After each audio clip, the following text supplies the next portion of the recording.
Well, we like to be optimistic and believe that society gets better with technological advancements, but bad guys, and girls for that matter, use tech for more nefarious reasons. We're talking cybersecurity and what AI cyber threats we should be aware of in today's day and age. We've got Ron Sliker, CEO, and Kristen Sliker, both with Radiant Technology Solutions. Great to see you guys. Thanks for being here. Good to see you. Thanks for having us. Well, let's talk about the big picture. What has AI done in your world, in the cybersecurity world? What changes have come about because of AI? Well, it's done two things. It's made it better for detecting new threats and responding to new threats, but at the same time, it's made it more difficult because it's a lot more easy for folks to be tricked by phishing emails than it used to be. They can run them through the AI system and come up with like the perfect language when back in the day it was hard for them to speak English sometimes. Sure, you are so right. I feel like I'm getting more of those and they're so believable. And so what I do is then I run them through AI and say, hey, is this a scam? And it'll usually give me the answer, yes, this is a scam. So like you said, it's working in both directions. So what about the bad guys, as I referred to? What about those people, those hackers that are doing things they shouldn't be doing, trying to get our information, trying to scam us? How are they using AI to their advantage? They're doing exactly what you're doing. There's no more misspellings, there's no more grammatical errors. They're making it more believable. They're using it in the exact same way, and that's what makes it so much more dangerous now.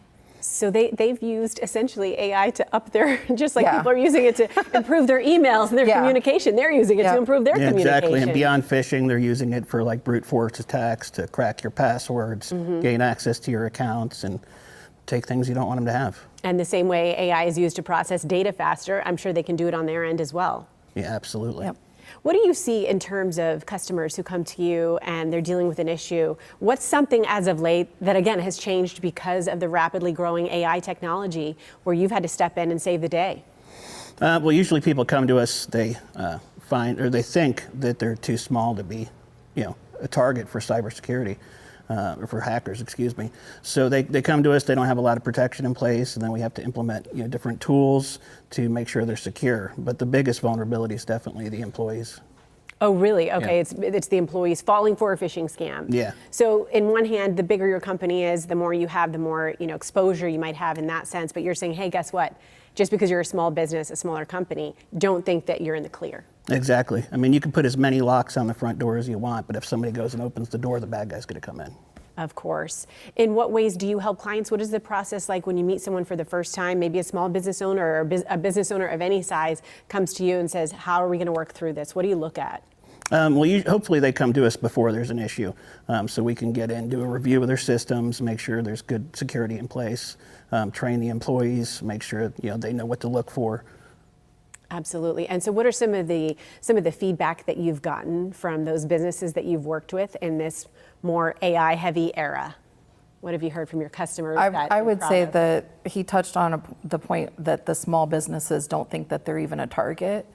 And now I think it's unfortunate they're learning that they're the bigger target. The CEO of Fortune 500 is obviously not going to be somebody's first point of attack. They're not going to bother. If they've got somebody making a couple million a year with only 12 employees, they're going to go after those people.